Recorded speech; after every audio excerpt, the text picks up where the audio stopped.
Chris, it's 2:00. We do have a quorum. Do you want me to begin or should we wait for Gabriel and Trish? Well, we're all ready to go. We're streaming, we're recording, so whenever you want. Okay. Okay, it is March 16th, 2021. I am opening this Grand County Commission workshop on noise pollution reduction efforts and planning. Present are Jacques Hadler. Is Sarah here yet? Jacques Hadler, Evan Clapper, Kevin Walker, myself, Mary McGann, Christina Sloan, County Attorney, Quinn, I don't see Quinn yet, County Administrator Chris Baird, and County, okay, I think that's all. I will announce when I'm sure our other commissioners will be joining us. Are you the host, Mallory? Co-host? Yes. Okay, and our associate county commission administrator, Mallory Nassau.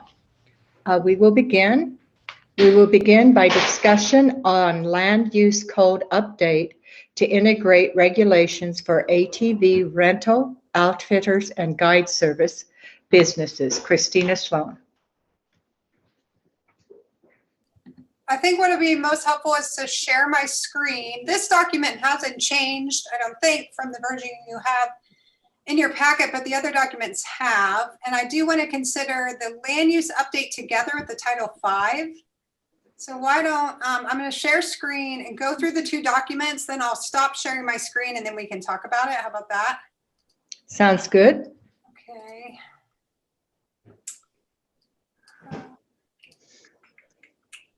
Is that big enough for you guys? Could be a little bigger, probably.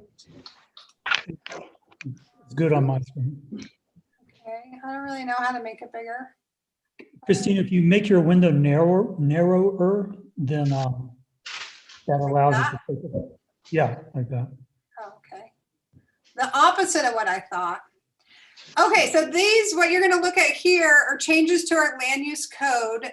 This part, we're under deadline. So under statute, unless we want to enact a temporary land use regulation, we need to pass an update to the land use code by April 18th.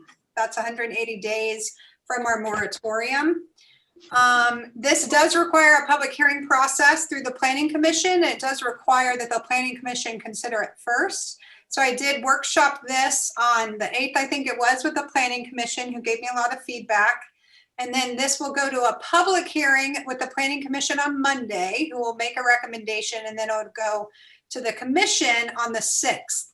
And we could either suspend the rules and vote for it on the 6th, or we will need a special meeting to pass it in time if we want to meet that deadline. You'll see that this portion of the update is not complicated, so I feel very good that we can meet that deadline. But it does need to be passing in coordination with the Title V update, or it doesn't do a whole lot, as you'll see. So currently our land use code, this is our use table in 3.1. It doesn't split out ATV businesses or differentiate from them. So the proposal is that we would create a new type of outfitter, guide service, and rental company. Because what we're seeing, and this is true in the city, but especially true in the county, we don't have any ATV businesses who are doing pure rentals of ATVs. They're doing guided tours, and often they are U-Drive tours, so they're renting the vehicle with the tour that they offer. But so we're combining the motor vehicle rental allowance with the outfitter and guide service. The Planning Commission didn't go deep in the zones that they recommend, but it's my understanding that the resort special, that's of course our northern corridor, the 7-mile area that we just finished a planning process. It's my understanding that this type of use was not favored in that area during that planning process recently. Resort commercial is the zone just directly north of the bridge, so it would include the Paxman Motels and Kevin Carroll's property. And then of course we have general business and highway commercial. And then the regulations would be set out in this section of code here. And then we're creating a new ATV sales section here if you guys are interested.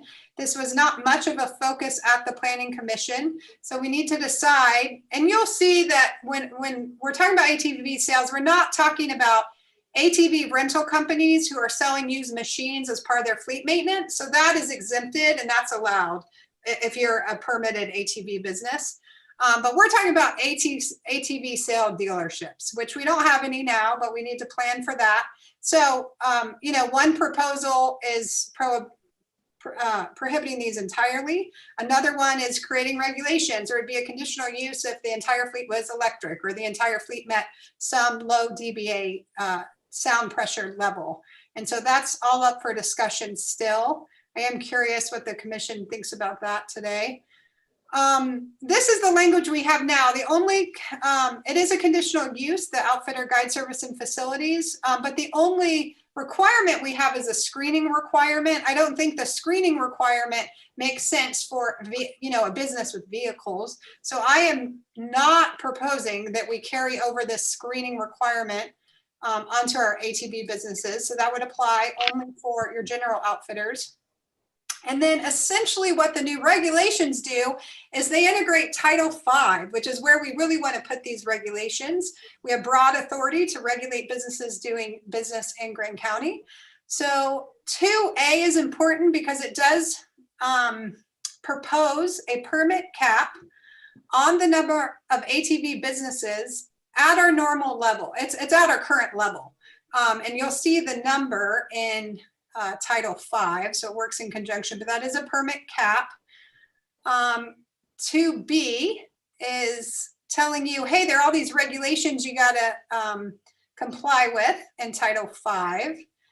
2C, and I threw this in here really quickly, I'm gonna work on the language a little bit, but this does clarify that there's an exemption for selling these vehicles if it's part of fleet maintenance.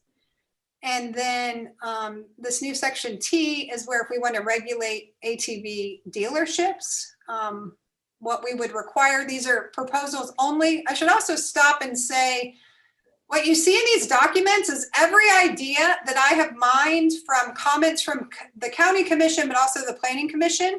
What I have not taken the time to do, because I don't have the time, is mine all the various creative comments and ideas from our citizens we've heard from.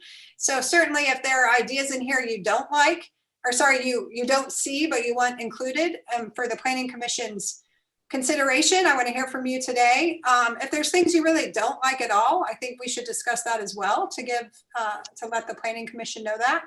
I also want the public and the ATV businesses listening to know these are all the ideas. And so I actually don't support a lot of these ideas, but I'm putting every idea in there that I've heard the county commissioner and planning commissioners talk about. So for example, one idea is that only new ATVs that are electric could be sold, but you know, there's other options here. These are really just some cleanup items, not too interesting. We are adding a definition of ATV, which will track with state code, an ATV business, which would include everything ATV oriented. And then these are actually unrelated to this entire noise thing, but some definitions we need to clean up. Now, before we talk about this, let's talk through Title V quickly. There's really the only section that's changing is 5.02. And of course, we did recently update Title V. Our current 5.02 does require an inventory of all motor vehicle rental fleets. It still would do that, but it is separating out motor vehicle rental companies and ATV companies, given that there's a little bit of difference in the way those are used, especially given that our ATV businesses are all guide oriented. But here's the real meat here. And I'm not sure if this is, no, I don't think this has changed from what you've seen in the packet. 5.02.020 is where we put the regulations for the ATV businesses that would then correlate with the land use code. Idea number A is an ATV identification. This would be done by sticker or magnet, and this would be at the ATV business's cost as written. but this would not be a cost that they'd have to incur annually. So they would get let's say ATV Business 1 has 6 vehicles in their current fleet. Well, we would give them county 1 through county 10, these numbers, so they could even grow their fleet, in time. And so every year they'd have this magnetized sticker that they'd put on their ATVs that they're running. It would be visible from 50 feet. And the point of this is to make it easier for the county, law enforcement, citizens, and even our federal agencies who support this idea because they also have enforcement issues. It would give all those people an easier way to identify what rental company is violating ATV with. So we'd have a master list and we would share that with the federal agencies that are also permitting these ATV businesses. Most of the language here is actually from BLM language. They require not this sort of identification number, but they do require the logo of the ATV business to be visible. They do say they don't have much compliance, and it would be helpful to have this additional identifying number as well. B is the permit cap. The reason this is highlighted at 5, I actually believe we really have 4 licenses, but since we don't have a separate ATV business license, we've had to go back and look at every single one of our licenses. So we're still working through that process. We're really close to wrapping that up. I think this number will end up being 4 in the county. Of course, there are more businesses in the city. C is our maximum sound pressure level. I think this is absolutely the most important thing we can be doing here. This would require a lower maximum sound pressure level, which is measured in these dBAs, than the general noise ordinance would. And of course, we're limited by state law and other factors in terms of setting the dBA level in the main noise ordinance. We do have broad authority to regulate businesses in Grand County, so we can move that number lower. This is just a placeholder, 60 dBA measured at 50 feet. That is low. That is the level of conversation. That is a regulation you see in national rec areas and national parks for motor vehicles, not for ATVs. The Motorized Trail Committee has objected to this because they say ATVs can't meet this. So I'm not proposing this as our level. We still need to work at that. You're going to be hearing from Les, this noise expert who we might hire, and I do recommend we hire him. This is the type of thing he could really help advise us on what would this number be to help make a difference. Some number lower than 92, but something that is reasonable to require our businesses to comply with. So I don't expect that to be the number. This we did talk about. Could I just interject something really quick? So the 92 is a tailpipe test, and the 60 you hear is a 50-foot test. Are you proposing that we do both of those, or one or the other, or? Well, here it's just the distance test. We can. They will be required to provide us with a certificate of compliance. So we can set it any way we want. If it makes more sense to give them a stationary test number, we can do it that way. This section C needs a lot of work. And this is where I want, I would look to Les to help guide us on what this should look like and how this should interact with our main noise ordinance. And then one thing that got a lot of discussion, and I don't know that there is consensus at the Planning Commission, is whether we should provide an option if they can't meet that maximum sound level, especially if we want to bring it real low, is to give them the option to trailer their machines. That I don't know that there was consensus at the Planning Commission level at the first conversation. And then this highlighted language is about an amortization that would give a business a period of time to comply. So my proposal would be a business would have 3 years to comply with this maximum sound level, given that they would be, they would have to demonstrate that they're turning over 1/3 of their fleet at a time to modify their machines to meet these new regulations. And that also, I don't feel like there was consensus. I think that the trailering and amortization need to work together. So, and that was how the discussion worked. So it was sort of like, well, if we're going to give them the option to trailer, they don't need the amortization. But does giving them the option to trailer really make sense because it's not lowering noise overall? So we need to have that conversation as well. D is a maximum caravan.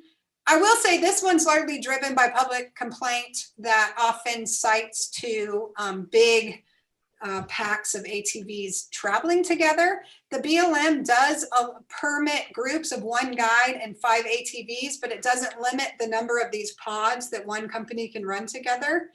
I do think when you get 10 ATVs in a pack, it's a lot louder than 2, but I don't think 4 or 6 is dramatically higher. We'll need to talk about that. The Motorized Trail Committee, and they did provide us formal comments today, and I haven't had a chance to review those. They're always very comprehensive. But we have been talking about this traveling together on paved county B roads, and I think that they will support that language generally. They were hoping to get that reduced to residential zones, but personally, I don't think that's appropriate. I actually don't know that we need to worry about this caravan cap, but if we do, I think that, even on Cane Creek, you get massive amounts of noise that affect massive numbers of recreationalists of all types. So I think it should be paved county roads, period, if we do it. Fleet size, I would say this was not popular at the Planning Commission, but it was an idea, so I did put it in.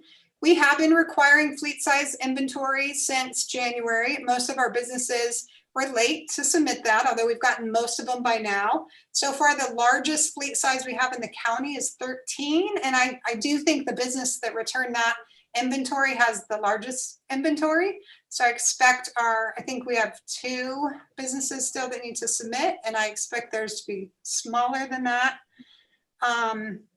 F and G are just general compliance with county law. It's required.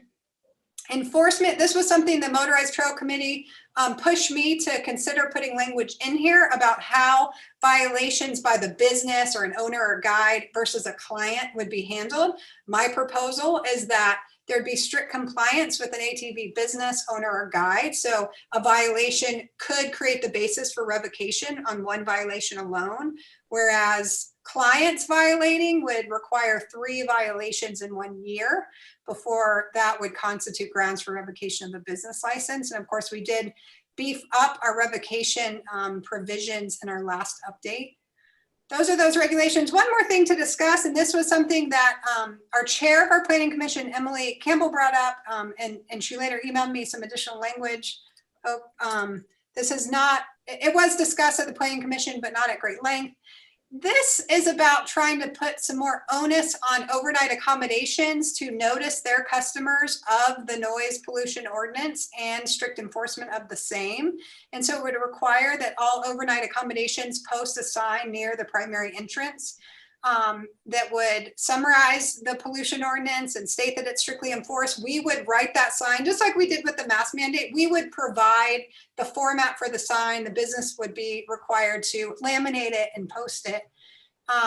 This, you can see, I literally just brought this over from above right before we started this. So this would need to get updated to refer to overnight accommodations. But the point would be, do we want to add more accountability on our overnight accommodations to require compliance? And if so, we could build that in here. Something similar where, if we could tag a violation of county law to overnight accommodations, not just our noise pollution ordinance, but do we want to, transfer the burden to overnight accommodation businesses? That's for you guys to decide.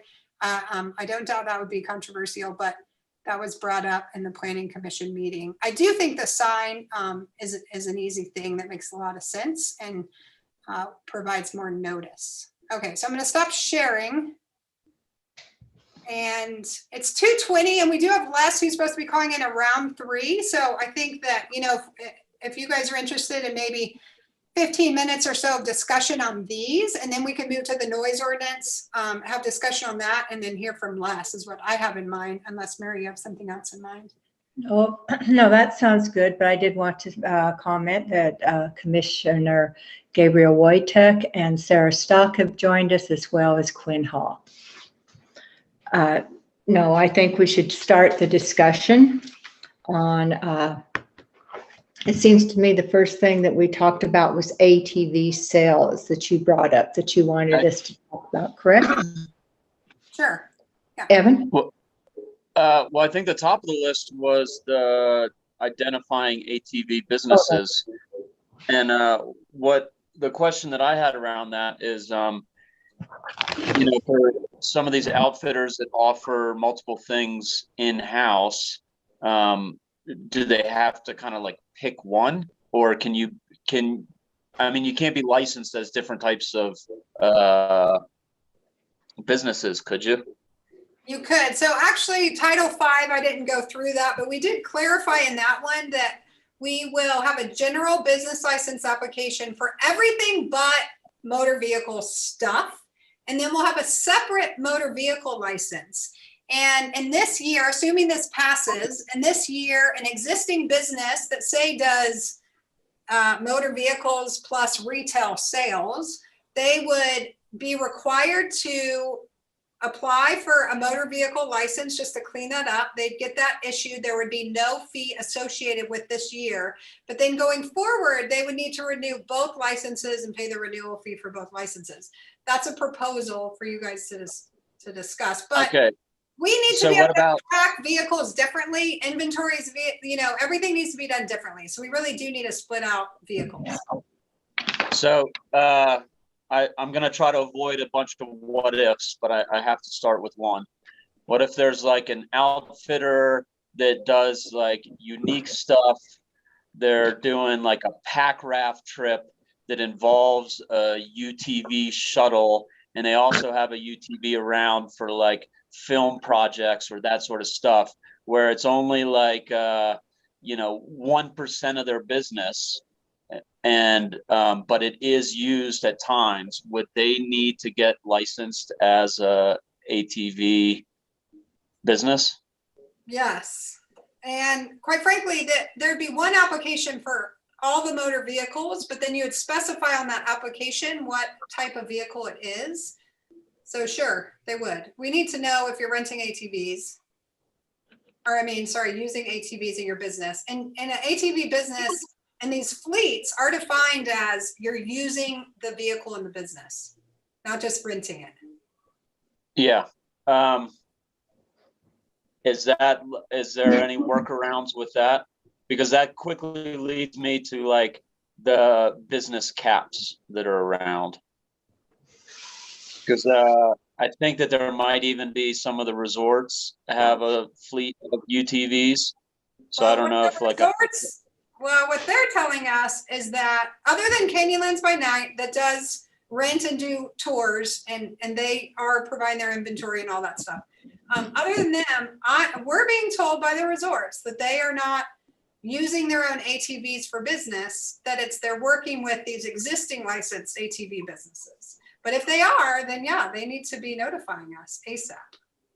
And quite frankly, that, it's a good issue for me to consider when I'm writing the language about the cap, but the cap would apply to people who are, renting ATVs either separately or within a tour versus Red Cliffs Lodge that drives an ATV over to the field to do work. Like those are very different. And so if customers aren't using an ATV, I don't think that would apply to the cap, but it's a good point to make sure the language is clear. Are there any hunting outfitters registered in Grand County? Sorry, say that again, Sarah. Are there any hunting outfitter guide businesses that might use ATVs that we're considering? I don't know. I focused the clerk's office on all motor vehicles, any licenses, and they've gone through all the licenses. So any license that involves a motor vehicle, those are the businesses they've compiled, and they've also contacted for inventories. So I had a comment about the ATV sales. I think the fact that it was separated out from the rentals may have originally been my suggestion, but I guess my idea was to not do special regulation on ATV sales at all. I mean, I think the issue here is noise spilling over into our streets. And I think, selling new vehicles doesn't lead directly to that. So I think just an idea I want to throw out there to simplify this, we could just, treat ATV sales the same way we do auto sales, no special regs. I think as far as the sales go, it might be nice to, if we could limit them to selling quieter vehicles. People are going to buy ATVs if they have the opportunity to buy an ATV in Moab and it's actually a quieter vehicle than one that they might be able to purchase in Grand Junction or wherever. Then I feel like that benefits everybody. I guess I just worry about overreach. I think we have a very strong interest in trying to keep our streets quiet. And if there are businesses that are causing noisy UTVs to be driven on residential streets and we want to change that somehow, I think we're on weaker ground if we're trying to control, noise levels on BLM land. That's primarily the BLM's job. And so I certainly agree that it's good to encourage that, but we're not trying to address all aspects of ATV use of public lands with this ordinance. I thought we were focusing mainly on the effects on residential neighborhoods. Right. I also don't think we're ever going to sell that many new ATVs in town. I know from the bike shop we sold tons of used demo fleets, but we rarely sold new bikes. Well, also keep in mind for the new commissioners that, gosh, I think it's been since November or December of 19, we did pass a new ordinance that made it clear that we have jurisdiction to enforce county laws on our public lands. And that was done at the request of our federal agencies. And it's Title 17. And so that regulates use on public lands. I might want to look at it again about noise. Although I do think it had a noise ordinance integration, but I'll look at it. And for the first time ever, the BLM is paying for nearly our true cost, a big chunk of change, for a deputy to patrol public lands. So we are going to be under contract with the BLM to patrol public lands. With that said, no, we do not have the capacity to do a lot of noise enforcement on public lands, but it is something that we are planning for more enforcement on BLM because the BLM doesn't have the resources. They want to defer to us. They are deferring to us. I personally would like to see that any sales be for quieter machines, just because it's an issue not just here in Moab, but through everywhere. I mean, these machines, that article that Christina sent us, that I think just sending out the message that we support quiet machines, not only on our street, but in the backcountry, is a good message to send. I can appreciate that. I'm not so worried at this point about regulating the sales or putting special conditions on it. I think if we have laws in place, then the merchants will want to sell rigs that comply with the laws. But that's just my sense on this. For the sake of a straw poll, I'm okay with sales going on unregulated. For the sake of a straw poll, do you guys have input on where the sales would occur? What zones? Highway commercial? I'm not sure. I would just treat it the same as auto sales, but I would say, not in the resort special. I agree with Kevin. I think the same as auto sales sounds reasonable.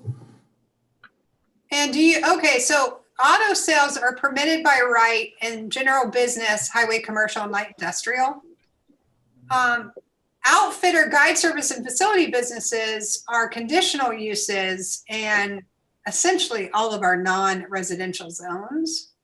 And so do you still see that those would be different treatment? So the ATV sales would be the same zone as vehicle sales. ATV outfitter, would that be all those non-residential zones, or would you want to limit those areas? I think it still makes sense to regulate the ATV sales as automobiles. I think there's a little bit of a disconnect from the outfitters. Right, but as to outfitters, do you care where those go? Okay, so what if I had a yard full of machines but I had like a separate office where I was selling trips. As a UTV business, would I be allowed on Main Street to sell the trips, even if that's not where the machines were? Okay, well, you have to permit per location is the way our license. So our license is location driven.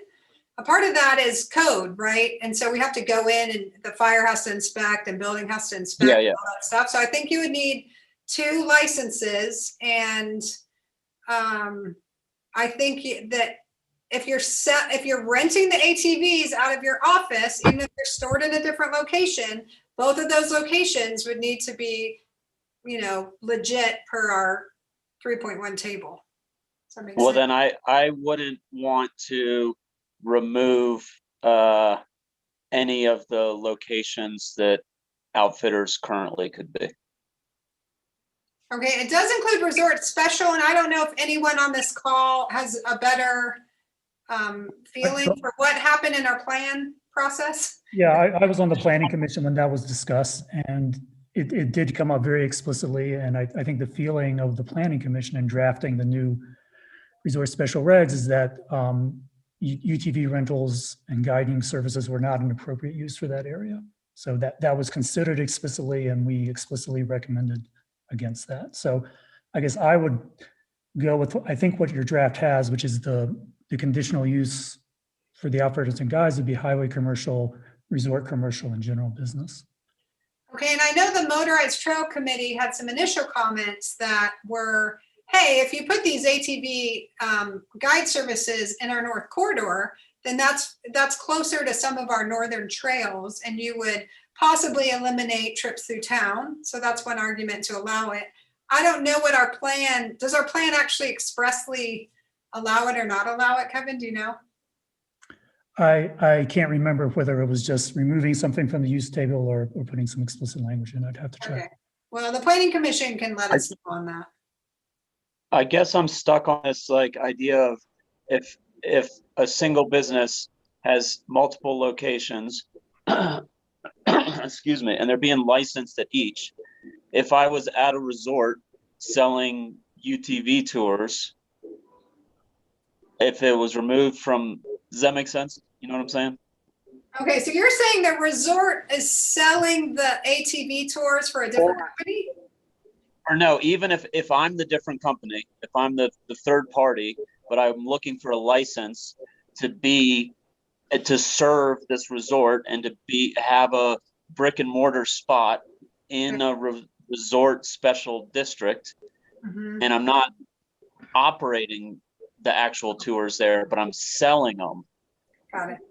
But I am a UTV business. Would I be allowed to do that? Only if it's allowed in resort special. Well, that's what I'm Resort so and resort special are not the same thing, right? We've got a lot of resorts that are not, resort special means Highway 313. Yeah, it's really a pretty small area north of town. Yeah. And is there potential for resorts there in the resort special?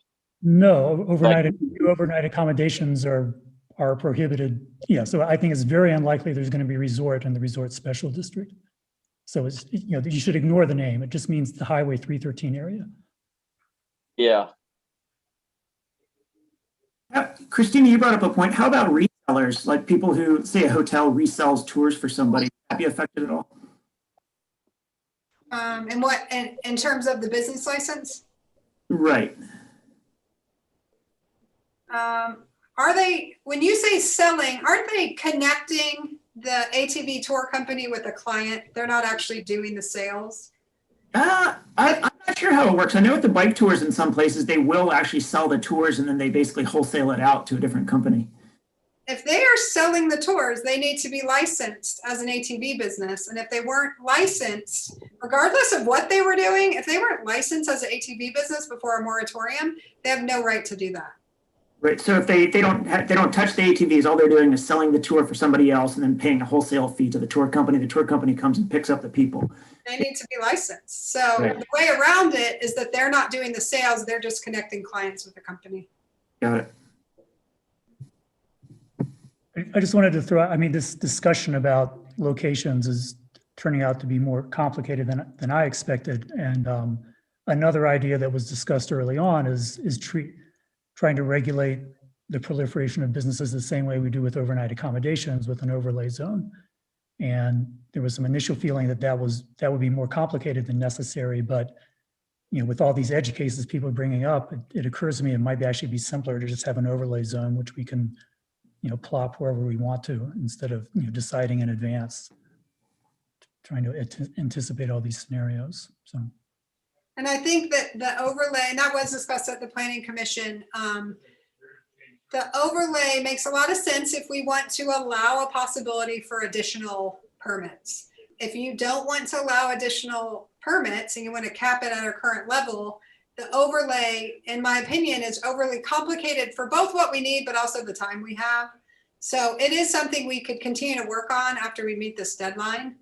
The Planning Commission by straw poll unanimously asked for what this is called option 1, which is the permit cap. They unanimously asked for that. And so that's what I've been working on.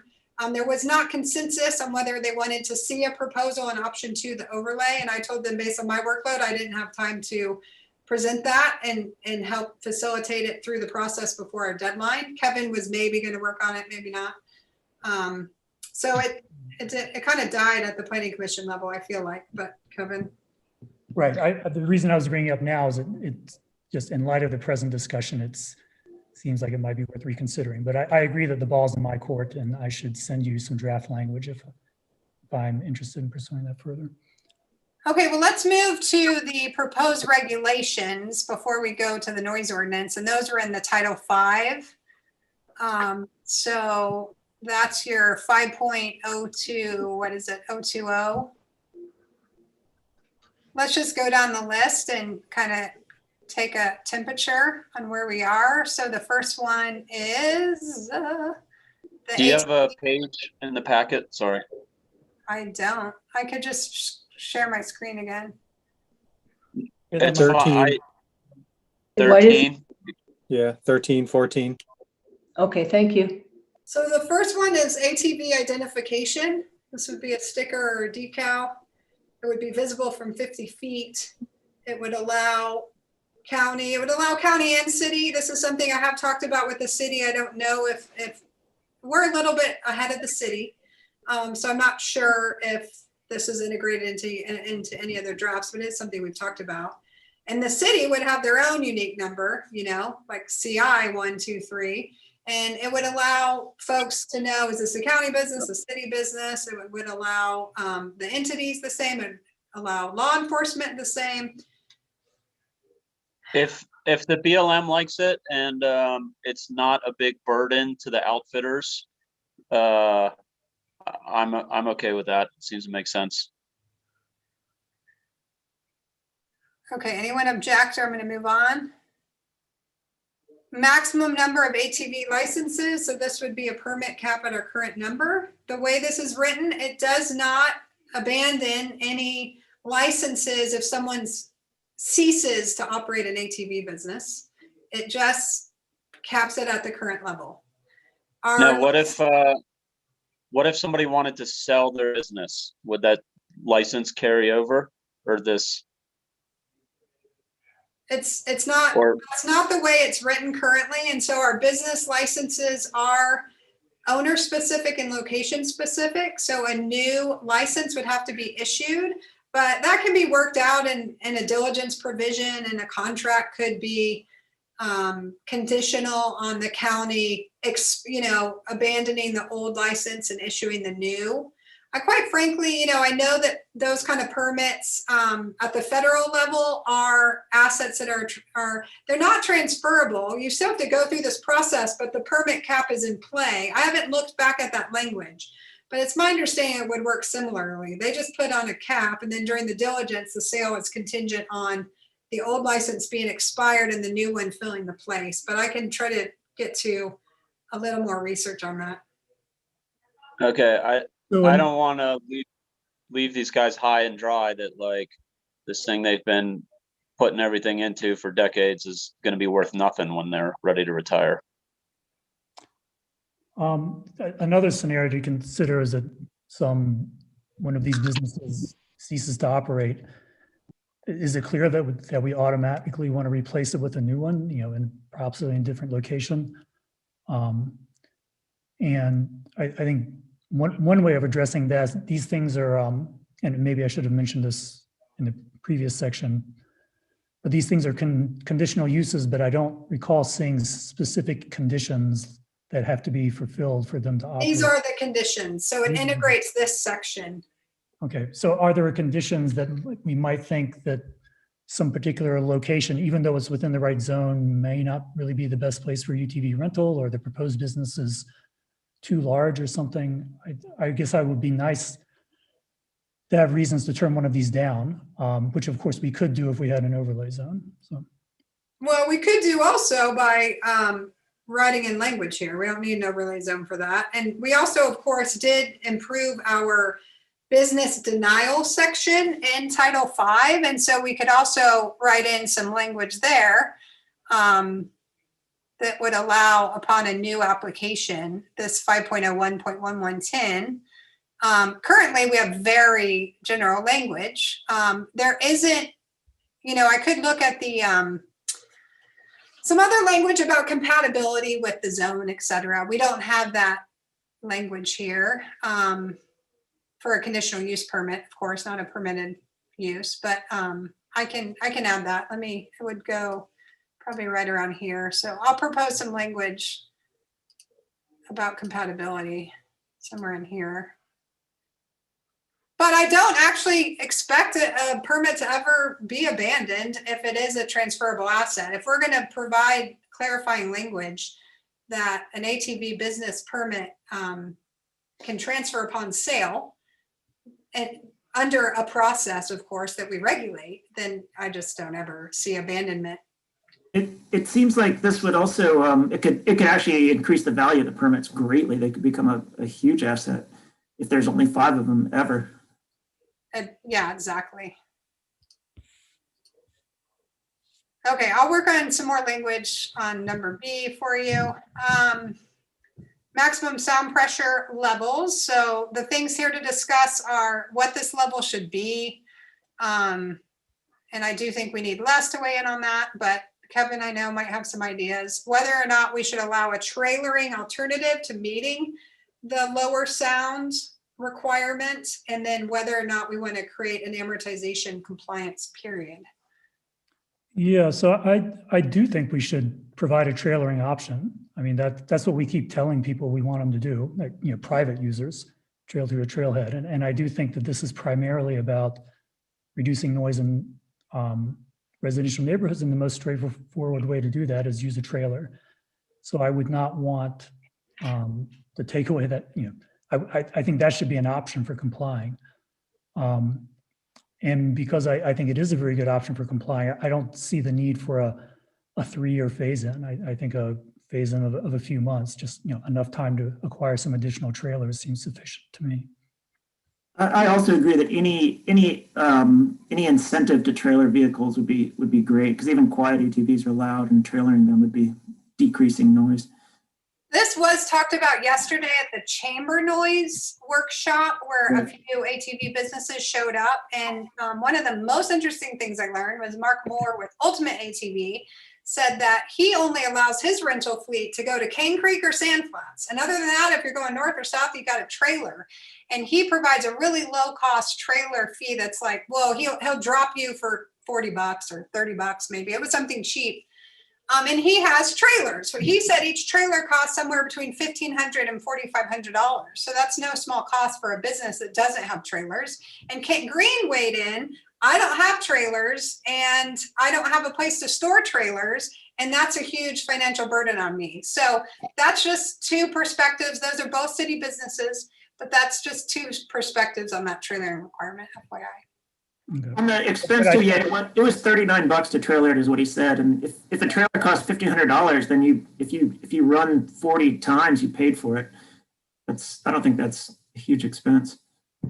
But I think the most important perspective on that is noise reduction in neighborhoods. And I don't think we want to wait 3 years for improvement. So I guess I'm not very enthusiastic about any option that wouldn't produce results for quite a while. Well, keep in mind, this is dropping it below our general noise level, which would be effective immediately. And, you know, for a lot of these companies, even getting to the proposed dBA level, which is 92 dBA under the 20-inch test, that's our general noise ordinance recommendation, would require about $500 per machine, which at the cost of these rentals per day is only 2 or 3 days of rental. So, you know, it's not a huge cost, but now we're building more costs because we're lowering the dBA even lower. And depending on where this, you know, ATV business dBA ends up is an important piece, and how much lower it is. Because if we go a lot lower, what I'm being told is a lot older models will not be able to comply. So they'd have to buy new machines to then modify to get below 92. Now, I do think most of these companies are turning over their fleets pretty consistently, so they mostly have new machines, but that's just all information for y'all to know. Yeah, but I think that's straightforward. You know, I'm not expecting that a lot of these existing vehicles can be modified to comply with the dBA limit. I think what I'm expecting is that one can get a trailer. And I think that's pretty reasonable. And if there's 1 or 2 businesses that have problems, I don't think we should change the whole thing because one outfitter doesn't have room to park a trailer or something. Okay, well, let's talk about that then, you know, and I think it's important to know where the commission is at with that number, if that's a consensus of the commission to drop it low enough that we are requiring trailering. You know, this is something we brought up with the BLM, and there isn't a lot of trailer parking, and that's something that I think we need to keep in mind. And the discussion was like, hey, if a rental or guide company is dropping vehicles off, that's no big deal, right? That's a relatively quick process. And the BLM does feel like they have enough space in general for ATVs to get dropped off. The issue is when the tour ends or the rental ends on a trail, and that's a lot harder to determine 2, 3, 5 hours from now. And then you've got a trailer that needs to sit somewhere for a period of time. And the BLM is saying, we just don't have the capacity for that. Now at sand flats, for example, the county and the city, they have land off sand flats. We could build trailering parking lots. But I do think if we are dropping the noise level so low, we need to be actively engaged in how are we going to create this trailer parking for the pickups. Lots to consider. So in terms of the dBA level, I mean, I guess, you know, there's a tailpipe test where I think, you know, there's been a lot of discussion about using 92 at 20 inches. And then I know there's sentiment by some on the planning commission to try to, you know, use like a 50-foot test, which better measures what we care about. You know, we might just want to make it so they can comply either way. And so, you know, whichever of those is easier to test or something would work. So, you know, give different options. But I think in terms of setting the level, the goal should be to make them so they're not a whole lot louder than other vehicles. Because you know, these are the ones that we're fine driving through our neighborhoods. And so I do think if they're not louder than a car, then we shouldn't be restricting them. So that's where I would try to put these tests. And so I think we know what that is for a, you know, is it a distance test? It might be harder to figure out for a tailpipe test. How did the rest of you guys feel about that quickly? And then we need to move on. But I do feel like this is the biggest issue right here. Is that 60 dB measured at 50 feet? Is that meant to be an equivalent to the 92 dB tailpipe?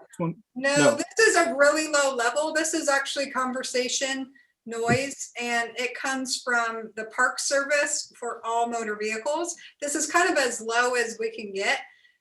From looking at different, even Utah vehicle noise ordinances, 80 dBA at 25 feet is quite standard for motor vehicles. I'm inclined. Sorry, Jacques. I just wanted to say that I'm inclined. Honestly, the sort of the recommendation that Cliff has with regards to the 92 dBs for the 20-inch tailpipe test, starting with that and seeing what effect that makes, and then tightening up further.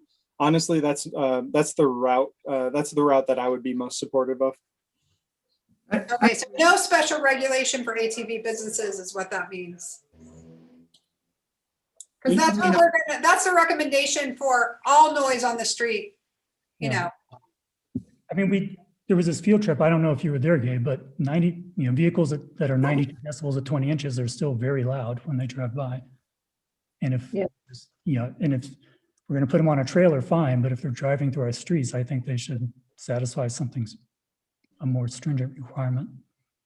And I agree with that generally. So people know we're constrained by state law, which is why we're at the 92 for the general, but we do have more authority to regulate businesses. I think there might be some hiccups and there might be some difficulty for some businesses to come into compliance and being able to trailer. But I do think when the need is there, people have an ability to figure it out. And so I want the lower level so that we can quickly see a difference and start eliminating some of the angst that's going around our community concerning this noise. So I prefer the lower level, and trailering if they're at a higher level, and we could give them a short period of time to come into compliance. But there's creative ways. I know there's shuttle people that drop people off and say, we'll pick you up at such and such between such and such and such a time. And they go up and pick the people up. They don't leave the trailer there. They do that a lot with boats, so I want the lower level. That's my opinion. Sarah? Yeah, I'm in agreement with Mary and Kevin, and I mean, I'm not sure about the time frame, but 3 years does feel like a lot to bring these fleets into compliance, especially because this is our main tool, it seems, that we have to actually influence noise levels, and it's not all of the ATVs in Moab. And yeah, I'm not sure, maybe 2 years with half the fleet complying in 1 year and half the fleet the next year. Okay. I think 1 year for compliance.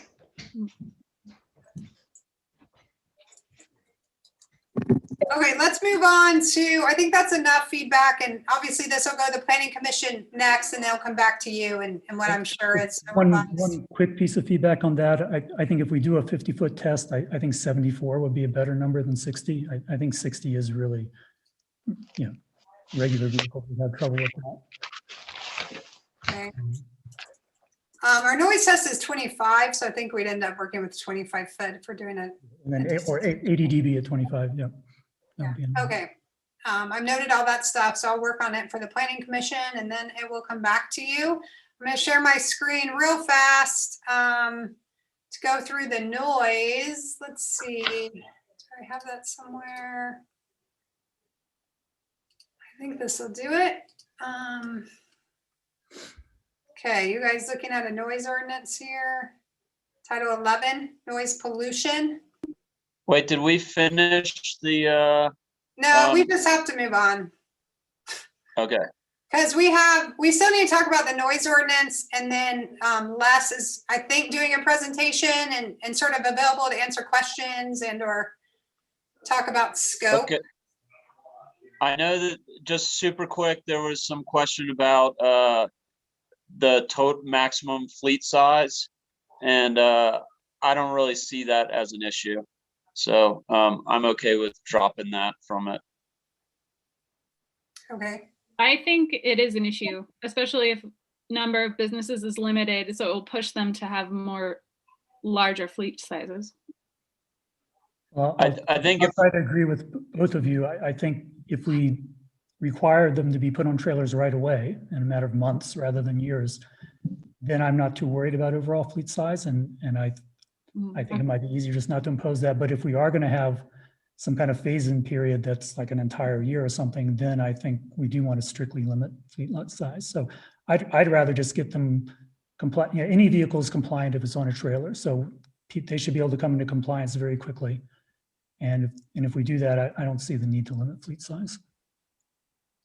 And let me also wrap back quickly before we do this, in terms of our outreach to our ATV businesses. So I have been working very closely for many months with Motorized Trail Committee and Cliff Kuntz, and I did go to their meeting last Thursday. There was only one ATV business owner at that meeting, but he was very helpful and productive in terms of providing feedback and how the BLM permits work and the integration of the rules and all that stuff. And then yesterday, the chamber hosted a noise workshop with a facilitator. There was some interesting stuff that came out of it, but the facilitator was not prepared in terms of exactly what the city and county are doing. So it wasn't useful in terms of guiding us in this immediate process that we're under deadline for. But I did contact the chamber after to say, hey, that was really great. I think it would be great to have a second one. And while I would appreciate city and county coming together and meeting with all the businesses, I could also see value in splitting out just county and county businesses and maybe city and city businesses. But with a facilitator who is well prepped at what these draft ordinances are trying to do. And so we could be more productive. And so I am waiting to hear back from the chamber on that, but I know they're interested in helping facilitate these communications. So I expect that they will be interested in hosting such a meeting in the next week or two, and I'll certainly be in touch with you guys as soon as I hear. That would need to be a public meeting, so we'd need to notice it so we can hopefully have all of you guys there. Okay, noise ordinance, there's a few new definitions. The big one is, so our state statute on motor vehicle noise says that a motor vehicle shall not be equipped, operated, or maintained in a manner which produces excessive or unusual noise. And this is a primary offense. I had to get there. It took me a while to have the time to do the research, but it is a primary offense, and that's very clear under law. So that's all very good news. Now we need to define what excessive and unusual noise is. And that's what we do here. And now it's split out into two tables. So this is quite different than what is in the packet, because I've been working really hard on it as I've been working with Motorized Trail Committee, but also Les, the noise expert you're going to hear from. And so now for motor vehicles, you're going to see two different tests. One is the stationary test at 20 inches from the exhaust outlet.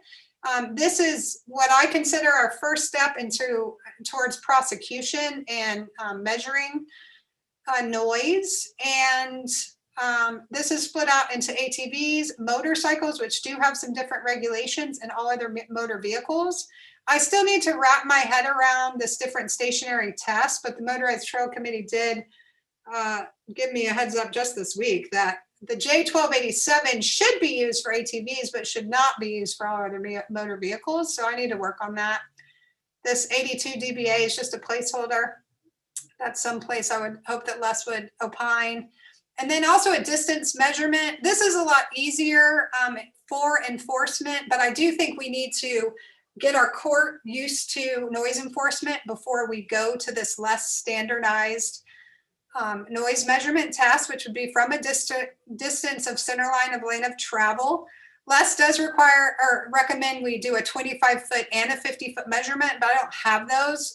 The Utah communities I can find that have these distance tests for motor vehicles specifically in their noise ordinances are doing it at 25 feet. And of course, we don't have very wide roads, so I'm comfortable with that. The stationary test is an equipment test. It's testing the exhaust outlet. The pass-by distance test is an all vehicle noise test. It's testing all of it. It is only accurate if one vehicle can be isolated and measured at a time. So the most precise place to locate it is at an intersection, FYI. So that's some consideration. But because it's a manner of use test, you can lower the dBA at night and require a lower dBA at night. You know, and people would achieve this by driving slower, by not revving, by avoiding, you know, certain areas possibly. And by law, there are different rules on large 10,000 pound or bigger vehicles. These are maximum sound pressure levels in our zones. Les does think we need to work on this. His recommendation is you lower the dBA to create a more protective dBA limit, but then you create exemptions that would allow flexibility for our community. Obviously, we have big, large tracts in rural residential that require a lot of maintenance and kind of, domestic power tool type noise.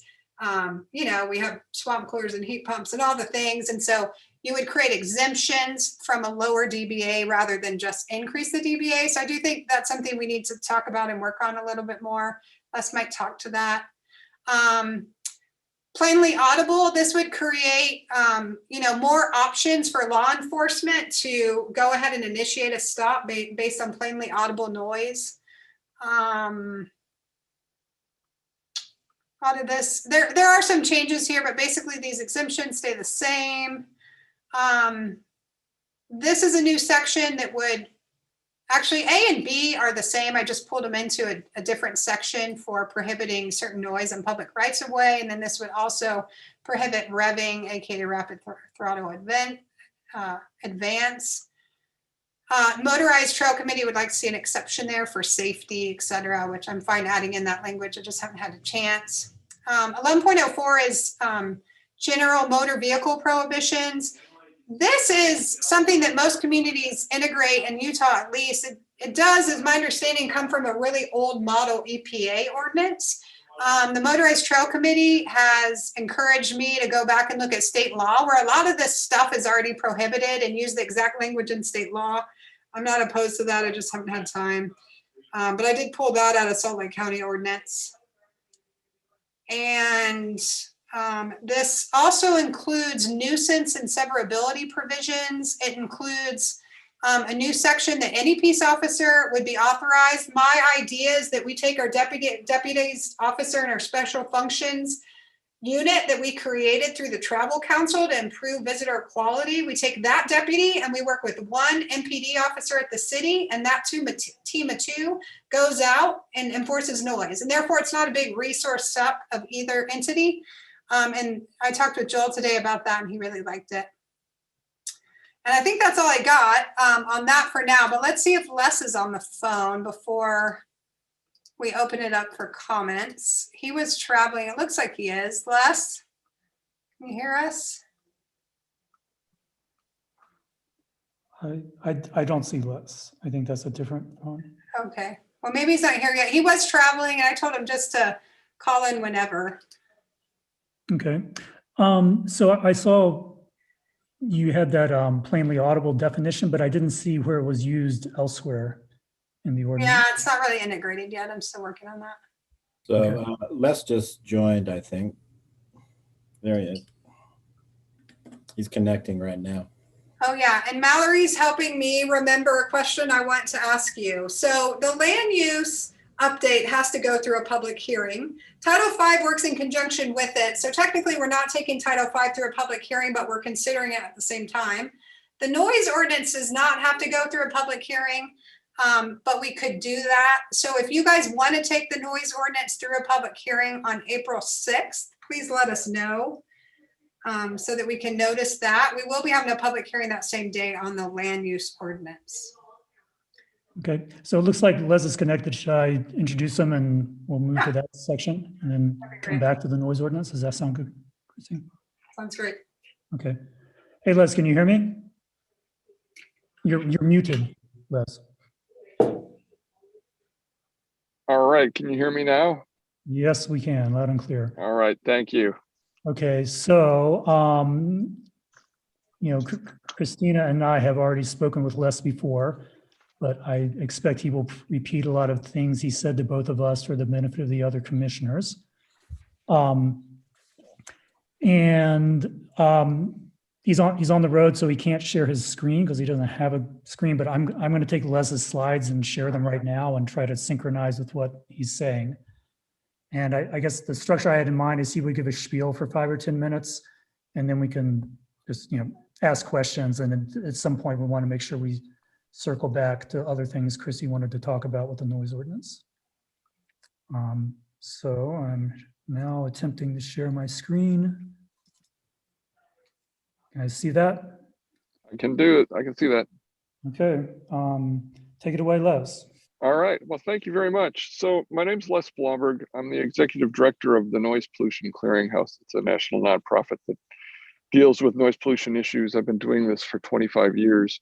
And my expertise is primarily in the area of noise policy. In that role and in that world, I've evaluated the noise ordinances of, hundreds and hundreds of communities. And one of the major things I undertook was a study of the noise ordinances of the 500 largest noise ordinances, or the noise ordinances of the 500 largest cities in the United States.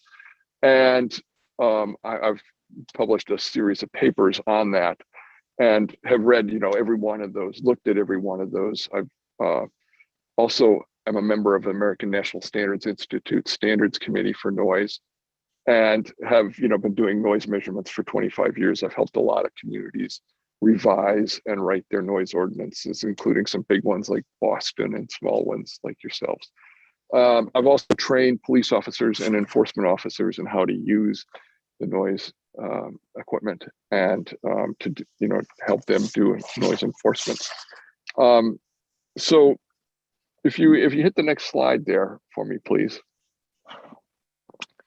Basically, what I wanted to look at when I look at a noise regulation is I've got three big criteria areas that I'd like to consider. One is the comprehensiveness of any regulatory tool you might choose, and that meaning, does it cover all of the cases this would be useful, or is it only just a small subset, for example? Second is the ease of use. Is it something that a police officer can easily do in the field? And third is the cost involved. Is it expensive? So those are kind of the. Your audio Please is interrupt. from time to time, and Okay. If you use your phone and turn off your video, it might give more bandwidth for your audio. But if that's too complicated, you can just go ahead. We're catching most of it, I think. Okay. Okay, I have stopped my video. Did that help? Can you hear me? So far, so good. So far. I apologize. My video is off right now. Is it working right now or not? Yes, we can hear you. Please proceed. Okay. So what I was going to mention to you guys is some of the regulatory tools that you could use in addressing motor vehicle noise, and in particular, and then I can talk if you have questions about noise in general too. So if you go to the next slide, when it comes to regulating motor vehicle noise, the major things, there's a number of major tools that are available to communities. One of the first and most common ones is just that you have a muffler requirement. It's almost in every state law, probably. In almost most of the noise ordinances that I've looked at. Similar to that, for motorcycles and dirt bikes, there is a federal requirement that they have an EPA stamp on the muffler.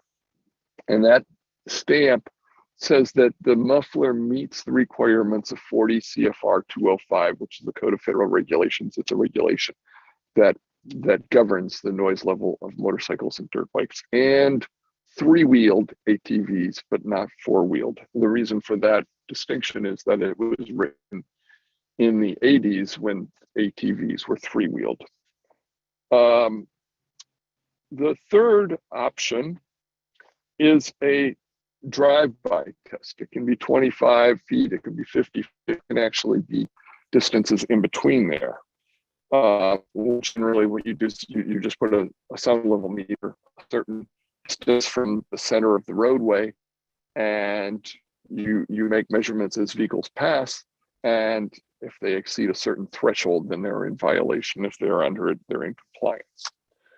The fourth method that you could use is a 20-inch test. It is also a test using a decibel meter or a noise meter, but instead of measured at 50 feet, it's measured at 20 inches from the exhaust system. And then the fifth is a method that's used, for example, in New York City when it comes to noise enforcement with respect to motorcycles. And that is, can you hear the vehicle at a certain distance? I'm not sure yet whether that one will work entirely in your community, because your community is quieter. Since it's got a quieter background, you have to set the distance farther away. The distance might get so far away that it's not workable, but it's worth exploring to see if that's a possibility. The remaining two, usually setbacks and time of day, usually are most effective when you're addressing the vehicles on private property, but they may have some applicability if the trails are also within your jurisdiction, or if future trails are. And let me just give you a little analysis of each of those, just a really brief description. There you go. I should start by saying that of all these tools, there is no perfect tool.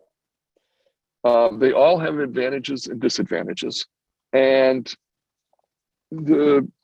in general, I like to use as many tools as possible because of the fact they have advantages and disadvantages. And what I'm going to do now is going to describe some of those advantages and disadvantages to you.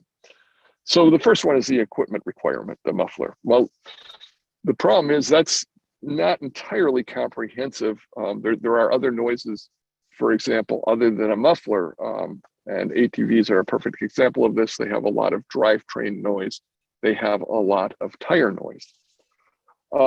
It's when I say it's an uncertain ease of use, it's sometimes difficult to tell if the muffler is appropriate for the vehicle, whether it actually is the stock muffler, if it is making more noise than the stock muffler would have made. That's not an easy distinction to be made sometimes in the field. Also, certainly it's inexpensive if you see a vehicle without a muffler and just easily cited.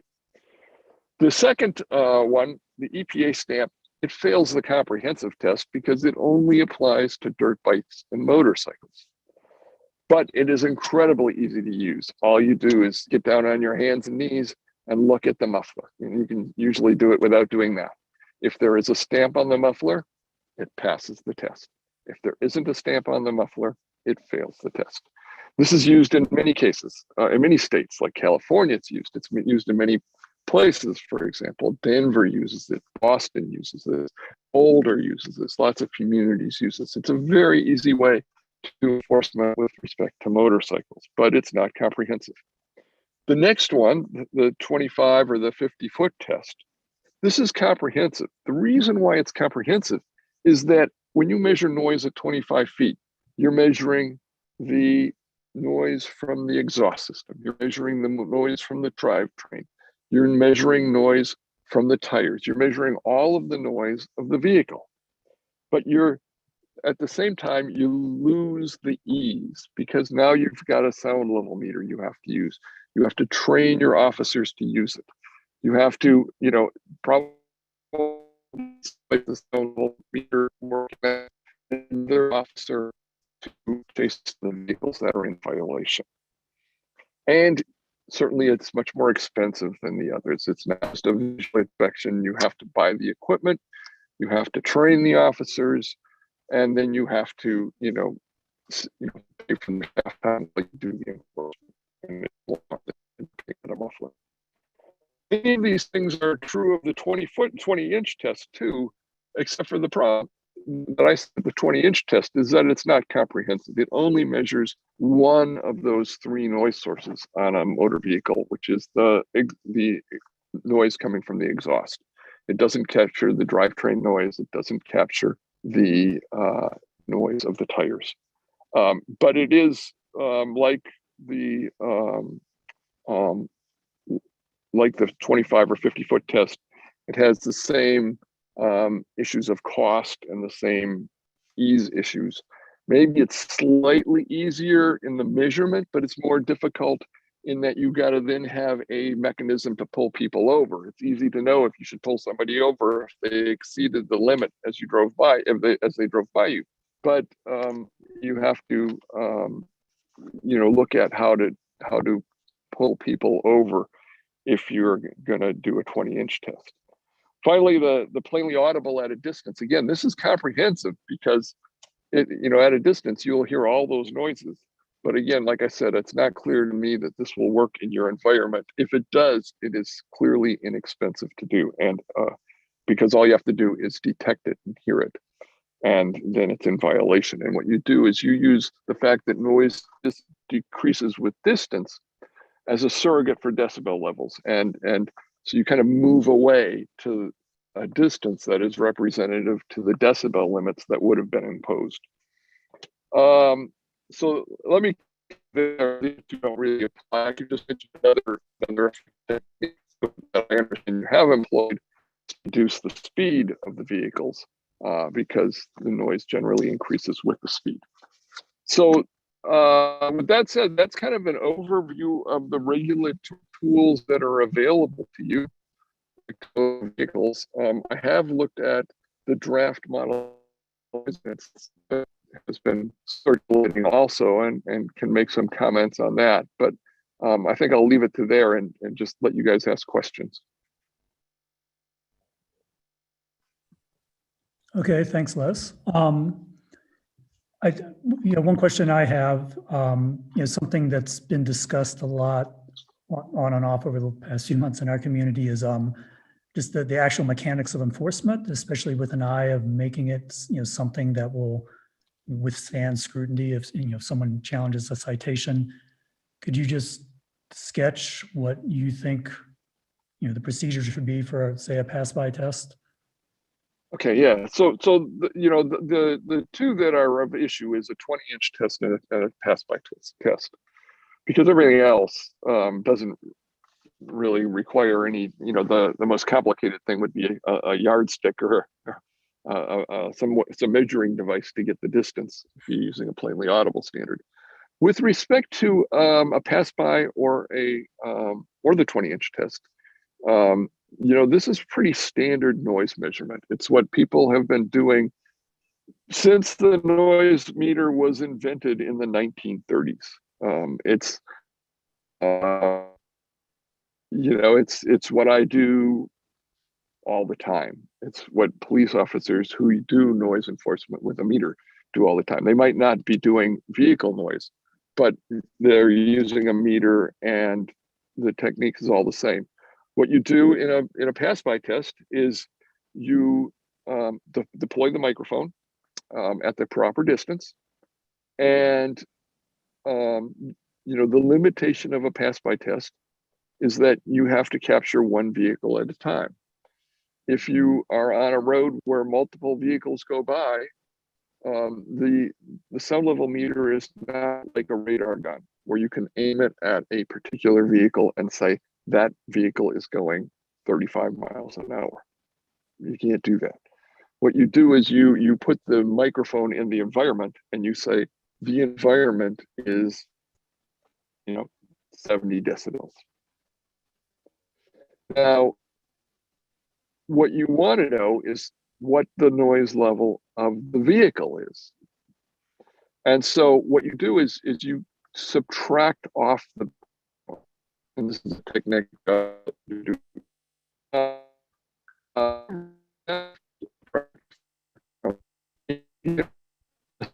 We've lost your audio. I'm sorry, Les, your audio went out. I heard you talking. Oh, okay. What was the last thing you heard? Sorry. You were beginning to talk about subtracting off background noise, I think. Yeah. Okay. So you don't have to subtract off the background if you're if you can establish a 10 decibel difference between the noise that you measured and the background. And so the way that this works with a pass-by test is you're looking at the meter and it's reading, let's say, 50 decibels. As a vehicle approaches, you watch the noise meter slowly rise, and let's say it goes up to 70 decibels. And that's the peak as it goes decreases as it goes away from you and back down to that 50 decibels. But when I see a 10 decibel difference, that was a 20 decibel difference. But if I see a 10 decibel difference, I know that that rounds zero. And so that's sufficient to turn that noise measured 70 was Hey, Les, you're breaking up. You're breaking up pretty bad, but I want to interject too that Les and I talked through this because I think Kevin's question is sort of like, how does this work roadside, but also in court and, you know, in prosecution. And what Les is describing, you know, that you have to isolate one car and you have to distinguish between the background noise and the vehicle noise. You need an expert to establish all this process because there's not a standardized test. And Les could be that expert for us. And I think he would be great at that. But that's one reason why I really like the stationary test, because it's already standardized. And so you just work within this existing test created by the Society of Automotive Engineers to prosecute the case in court. And so while the drive-by is easier, you know, roadside, it does create more complication if we, you know, get a fight in court. It was kind of breaking up. So what happens if you can establish a 10 decibel difference between vehicle noise and the background noise? Sure. If you can establish a 10 decibel difference, then you know that the contribution of the background is rounds to zero. And that's because noise is measured on a logarithmic scale. So if you get 10 decibels away, you get an order of magnitude away. And so it just rounds to zero. It's not significant. And it's pretty easy to do. It's true that there isn't a standard like an ANSI standard on how to do a drive-by test, but this is a element of noise regulations and motor vehicle regulations of many states. And it you know, yeah, you may want the first time to have an expert there. I certainly think you want training for your officers no matter what you do, whether it's a 20-inch test or a pass-by test, but there's no reason you can't do both. And to me, there's lots of good things about doing both, in that one is more comprehensive. Also, for example, if multiple vehicles go by at the same time, one thing you can do, and you see that it's very noisy, one thing you can do is pull them over and then deploy the 20-inch test and figure out which one was the offender from that group that way. So is it the same equipment required for both of those tests? Yes, exactly. And the difference is you only need a yardstick for the 20-inch test, and you need a 50-foot tape measure for the other test. But otherwise, you need an anemometer and a sound level meter, and that's about it. And then, you know, you're just measuring noise level. Again, same procedure for both of them. You measure a background measure, you document it, you measure the noise, you know, the total noise. As long as there's a 10 decibel difference, you know it's all that vehicle. If there's less than a 10, if there's a 6, mathematically we can do the math and calculate it. But there's only a 6 decibel difference. That means you're measuring in an incredibly noisy environment, and you're probably not measuring in the right place, right? Because, you know, you guys live in a quiet place most of the time, and I'm sure we can find a place to make the measurements that will give you a 10 decibel difference. It becomes a little more with the drive-by test. It's a little more, you know, difficult because you've got one way and vehicles go another. And so it's, you know, if that happens, you just let the vehicle go, right? You know, if a noisy vehicle goes by and you don't see that 10 decibel drop because there was 2 other vehicles going by at the same time, it doesn't, you know, it's not a valid measurement because it's been contaminated and you don't know. I mean, you may audibly been able to hear what it is, but it's you can't for certain say to a judge that I know the decibel level of those other vehicles. So Okay. Les, with that test, and if there's like a whole train of ATVs going, are you able to distinguish or not? No, if there's a whole train, you would not. But that's when I think it would be a great time. You know, let's say a whole train goes by and you see a number way above the threshold.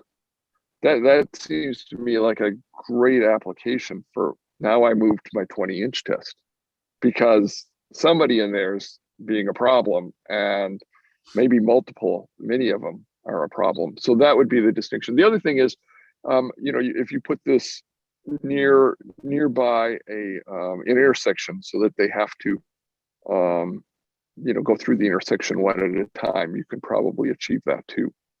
You know, the separation that you need. So maybe at this point, we can go back to discussing the draft noise ordinance, and you know, Les might have other opportunities to chime in there. We might think of other questions for him. Does that sound good, Chrissy? Sure. Okay. So, Christine and I had a great 2-hour conversation about this yesterday, and revising a noise ordinance is it has a lot of decisions you have to make. More than some of the major things I'm concerned about when I read this. There's some really good things in here. One of the things I'm concerned about is the noise levels that you're setting for your general ordinance. Yeah, and actually, Les, we mentioned I that. believe, Les, we mentioned that earlier before you got on the call. So I guess what I was suggesting is that Christina take over leading the conversation right now, and okay. And if you can stick around a few more minutes to answer things, that Sure. would be great. Okay, so if y'all have questions for him, and Les, I did send you an updated version, I think, or let you know I have updated it since our call. And so I did split out in that table 1 the stationary test and divided that into ATVs, motorcycles, and all other motor vehicles. And then the distance test, I put in the vehicles weighing more than 10,000 pounds, vehicles weighing less. And then I focused on the quieter hours at night just for that distance test, and made some other changes, but those are sort of the big ones. And so before you had popped on, I had just gone over generally the noise ordinance, and we hadn't really gotten to sort of discussion and questions from the commission. And so I think they can direct those at me or you. Do you guys just want to jump in from there, or do you want me to focus on anything in particular? I'll jump in on one small point. I maybe this is left over, or maybe you changed it in the latest version, but I saw that in certain places you were specifying a type 1 sound level meter. So I did change that. So yeah, that has changed since the one you have, and that was a recommendation of Les. And so I now define sound level meter, and I use that everywhere, but I define it based on some language that Les gave me that's more technical. And so that's a new definition. Okay, great. I missed that had changed in the most recent version. It's a new definition Q when you do look at the revisions. Yeah, and so that definition is the definition. Basically, it says that you use a meter that meets either the IEC, or which is an international standard, or the ANSI standard, the American standard for sound level meters. Either a type 1 or type 2 meter actually meets those standards, and both are good. The type 1 meter has a greater accuracy, not by a lot, by maybe a decibel, maybe half a decibel, in that range. So it allows you to do enforcement a little closer to your limit, and so that's an advantage. But it does have a cost penalty associated with it too. And we did already order 2 type 1 sound level meters with calibration grade wind sensors. And those are, it'll take a while to get here, but it's about a 5-week time. And the company is sending us a loaner so we can start practicing and training law enforcement with it. And that's another service that Les provides, is helping train law enforcement. And our sound level meter company does provide a free training online, like through a WebEx with law enforcement that's a few hours long. If we felt like we needed additional training, Les could provide that. Les could also be on site during the checkpoint to help facilitate law enforcement questions and procedures. So those are all great services that Les could provide if we decided to enter into a formal agreement with him. And I think that that is something we should discuss, not necessarily why he's here, but at some point soon. Because we didn't, Kevin, did you add an agenda item with an action on that? Or we don't have any action item on hiring Les? We don't, but maybe we could discuss it informally at some point and then, yeah, so not only. I Yeah. certainly support hiring Les to do a general review of our noise ordinance. Same thing with our ATV regulations, and, you know, an hourly basis as we might need him for training, expert testimony, checkpoint, all that stuff. We could engage him as needed. So my question would be, it seems like this is the case, but the way the noise ordinance is written, as soon as we fill in the blank on the decibel level for 25 feet and 50 feet, then this noise or allow us to do either the 20-inch test or the 25 and 50 foot. Is that correct? Right. I don't have a 50-foot test written in, so we'll decide if we want to do that. And just to be clear, I am not supportive today on doing the distance test as our sole measurement because of prosecution concerns. So I'll be supporting the stationary test, but I certainly do support the measurement test as needed to provide, you know, a basis for initiating a stop. I really want to get our officers comfortable with the stationary test. I want to get our court comfortable with noise enforcement before we move forward to the measurement test. That's my position, but I do support putting them both in there so that when we are ready to move forward, we can. Yeah, I mean, I support that approach as well. I think there are a lot of, you know, enforcement presents a lot of practical difficulties that we'll only be able to figure out with experience. But, you know, we don't want to be revising our noise ordinance every 2 months. So to me, it makes sense to get as many general provisions we can in there now so that, you know, once law enforcement gets ready to give enforcing a drive-by test, you know, the ordinance is already in place. So I see this as providing options for enforcement, but it's not dictating exactly how we're going to enforce things. And then let's talk about the DBA level. My recommendation is 92, and that's based on a whole lot of things. It's based on, but I do know that certain people are not going to think that's low enough for the general ordinance. So I do want to explain how we got there. And I do consider this, I don't want to be amending our noise ordinance every 2 months either, but I also consider this a first step to get us all comfortable with noise enforcement. And with the help of the Motorized Trail Committee, with the help of Cliff Kuntz and the Hummer Tours, we tested, gosh, I think about 8 ATVs, and about half of them did measure higher than 92 dBA.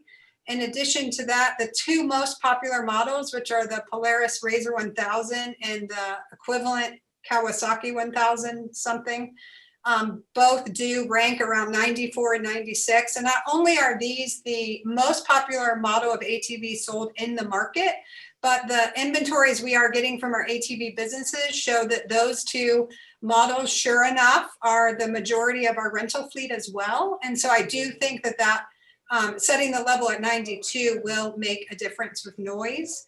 And then in addition to that, of course, you know, I'm integrating state law and how that integrates with our enforcement and prosecution. And for all those reasons is why I'm recommending the 92 dBA for the general. Now, how that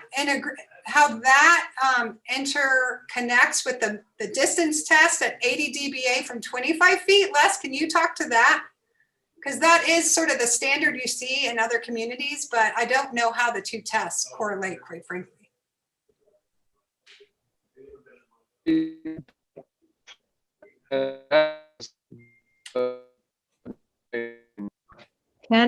can't understand you.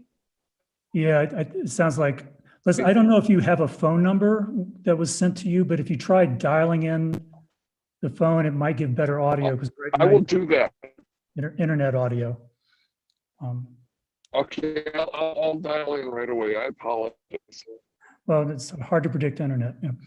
So I just want to, so my understanding, Chris, well, maybe I should wait till Les is back on the call, but there's, with the tailpipe test, there's preemption issues. And so one of the reasons the 92 crops up over and over again is it is in a federal standard. My understanding from talking to Les is that California drops that to 90 dB because a 90 dB tailpipe test predicts some other federal standard at 25. Well, let me just stop you there. There's no federal standard for ATVs. So there's no federal preemption. It's for motorcycles only. Okay. And that's even more complicated. And I'm working with Cliff to understand the rules around motorcycles because he says even this exemption isn't sufficient. And so I need to work on that more. But my own research, and Les did confirm yesterday on the phone, that there is no federal limit for ATVs. So the 92 dBA you always hear about is for motorcycles. Yeah. I'm sorry. I should have specified that. And I agree. There is no federal standard for UTVs. On the other hand, if we were to set a lower standard for UTVs, then it looks like we're picking on them, treating the different vehicle types unequally, which is something that our friends in the state legislature have already indicated sensitivity to. So I guess I think there's a downside to having different rules for UTVs than motorcycles. But well, and I think, in working with Cliff, he would say there are different rules and that's okay. And maybe I'm mischaracterizing him. I will have more information for you. Cliff is on this call as well. I know we're running out of time. And I don't want to focus on motorcycles because that's not really what this is about. But I'm not worried about federal preemption. I'm not worried about the different treatment. So it's another comment on the 92 dB level is my impression, based both on what I've read and the field trip we had where we actually measured some UTVs outside the courthouse, is that even UTVs that are just below the 92 decibels at 20-inch limit are still pretty loud, much louder than a passenger car. So to me, that seems like a really weak test that will get the noisiest vehicles, but it's not, we're not going to solve all our problems if we get 100% compliance with that. I think 80 decibels at 50 feet, 25 feet, that's getting closer to actually setting a level that we would be willing to put up with. So I think those two tests, I think one of them is relatively loose and the other is a bit stricter. But I think we can justify that 80 decibels at 25 feet because lots of other towns in Utah, including Ogden, use it. So we're not really pushing the envelope. We're just doing what many other towns have already been doing. I have one thought on the 92 decibel level limit, which is that I understand lots of the arguments for it. And I also would be concerned that if we set it at that level and then businesses came into compliance and people came into compliance and then our community was still in an uproar because it was a little bit too high, and then we go to lower the decibels in a few years, then that just adds extra burden of cost to the ATV users.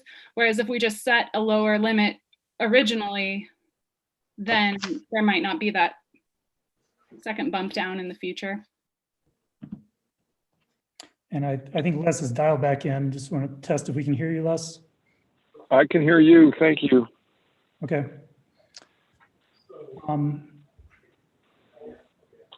So are there other things you wanted feedback on, Christina? Well, Les, could you answer the question of how, we're recommending 92 dBA at the 20-inch test versus 80 dBA at 25 feet. I understand these don't really correlate, but how do they correlate in terms of the noise we're gonna hear or reduce?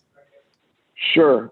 So there's a couple reasons why they don't correlate very well. The first is that the 20-inch test is only an exhaust test.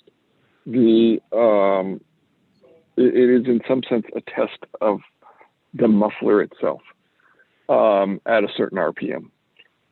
The 50-foot test or the 25-foot test is a measure of all the noise in the environment from that vehicle. So the drivetrain, the tires, the engine. The second reason they don't correlate well is because you're measuring in the 20-inch test very close to the sound source. The wave really hasn't quite set up yet when you measure from that distance. And so the general rule that we use, that noise drops off by 6 decibels every time you double the distance. It's kind of the inverse square law as this wave spreads out from the source, doesn't really apply at that distance. And so you can get wildly varying numbers in close.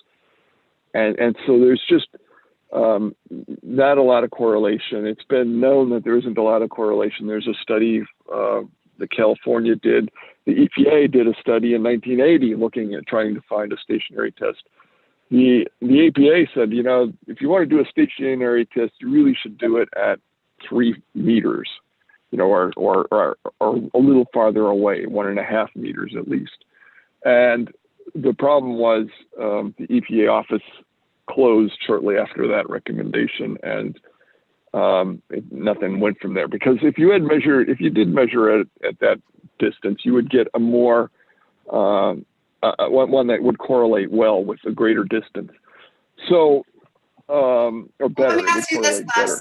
Is the 80 dBA at 25 feet a lot lower than 92 at 20 inches? So there are a number of levels. I wasn't aware you had picked that.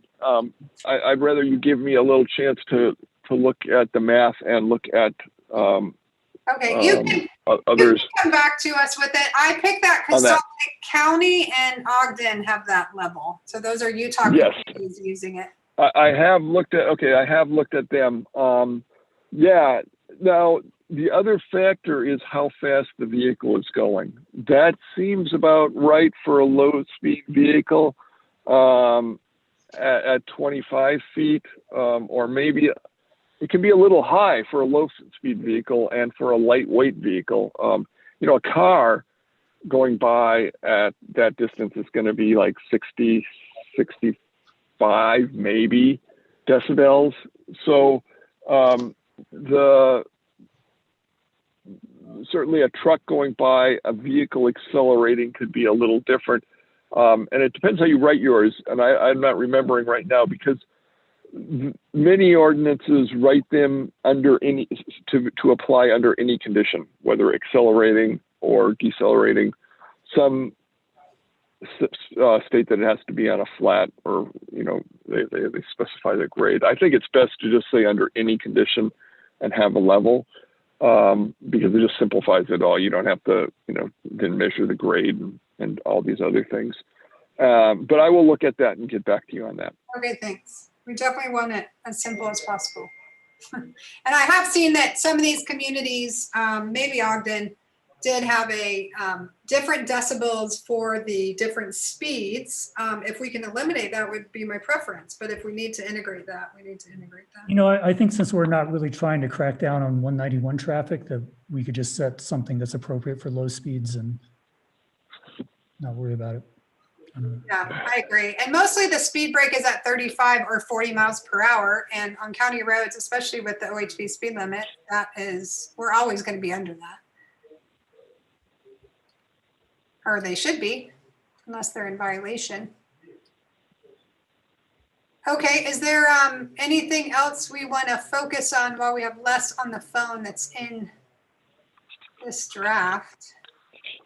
You know, I had one question for you, and that was that one thing I worry about is the measurements that have already been made of the ATVs, and whether they were made with equipment that is reliable and a procedure that is reliable. Because I would be hesitant to set a level if I wasn't, you know, like you're considering, and based on measurements that you've made that you're not really sure about. Really, you know, it's like, is this the manufacturer's representative level? Is this? We did follow the J1287 test quite precisely, but we were on a type 3 machine, so it was not law enforcement grade. Other than that, I think that we did 2 different demos of noise, and I consider it precise enough to inform us for this ordinance, especially considering the integration of state law and some bigger concerns we have with where we put this number. But, you know, it is something we could do again once we get our type 1 machine and see if there's much change. I think it's a relatively easy amendment just to go in and change some of the DB numbers after we gain some experience in the field and know better, you know, where we're trying to set things. So. Yeah, and you know, I think that's a good point. This is a noise ordinance. It's in our health and safety ordinances. It doesn't require public hearing. Obviously, there's an important issue for the community, which is why I want to talk about taking this through public hearing this time. But it's relatively easy to change as we move forward and if we need to tweak things. My main concern is that what we do does make an effect, does change the noise level in our communities. And that's a big difference between 60 and 92. If a car is 60 and we're saying 92, that's a large difference. Well, those are 2 different tests, Mary, so they don't relate. Those 2 numbers don't relate to each other because they're 2 different tests. Yeah, but I certainly agree with Mary's general point is that the place to set the levels is the place that will make a difference in our community. And like, what was it?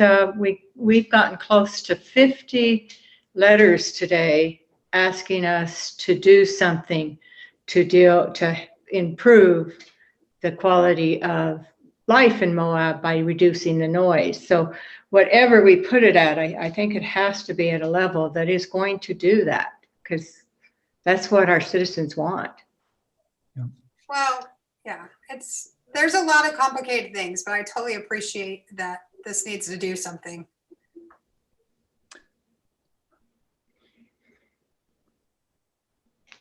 Any other questions from the commission? This is more of a comment, but in general, I'm feeling optimistic and happy with the current draft. I'm glad that it has both the drive-by and a tailpipe test in there, and so I'm just optimistic that we're going to get something workable, a workable first try at this, and which can be refined later, of course. But I think we've made a lot of progress on this over the past few months. So. And Christine and Kevin, the work you've put into this is admirable, and I really appreciate it. It has been a ton of work, but I'm also feeling good about it. I'm feeling good about where we are with law enforcement, although I know there's still work to do there. But they've also come a long way in wrapping their heads around this and what their role is here. In terms of the general land use noise levels, we are getting our loaner sound meter by the end of next week. And I know that Chris wants to work on that and actually take some measurements in some zones and work on that. So we are going to take Les's recommendation, in-house and work on that. So that might change by the public hearing on the 6th. And then also want to make the point, because the city had a noise workshop last week, and there was some discussion about a civil division at the city for enforcement. And I did talk with both the city attorney and the city manager today, and I do not support that. There's a lot of reasons why, but I talked through my concerns about the mechanics of that, and Joel did say, hey, we're on board with you. We want to create consistency between our ordinances. and you can represent that we are not going to continue to study the civil enforcement concept now. You know, that might be something they revisit in the future, depending how enforcement goes. But FYI, you know, I've been trying really hard to integrate the city into our process. I know I'm a little ahead of them. And so, you know, I haven't heard much back from them in terms of trying to fold them in, but had really good conversations today that was very much, let's make our ordinances similar. They are working with the similar 92 dBA under the 20-inch test. I expect that they are working with less on their ordinance. I also expect it to have a similar distance measure test that would mirror ours. And then I would expect their enforcement provisions to be similar. Joel really liked the idea of working with a multidisciplinary team that would be our special functions deputy plus one MPD officer, and those guys would go out as a team, a dual unit team, and do noise enforcement. So I think, you know, all that is quite good and positive.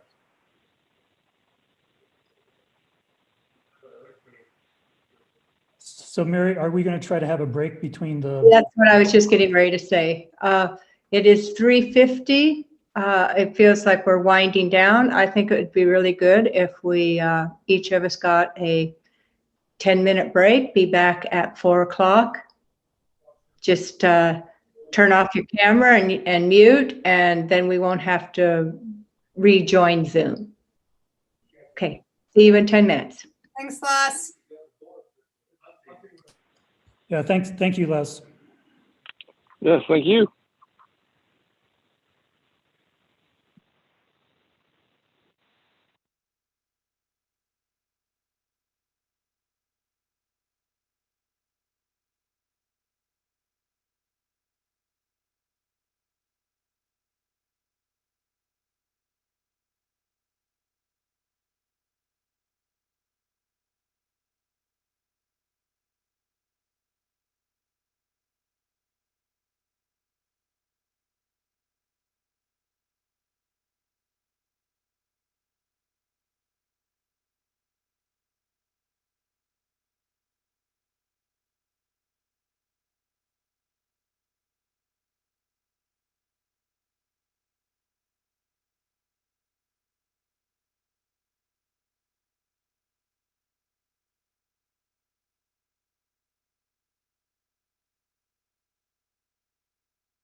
Hi, Trish. How's it going? I'm okay. How are you? Pretty good. How was the workshop? It was informative. I think we covered a lot of ground. Good. Good. Yeah.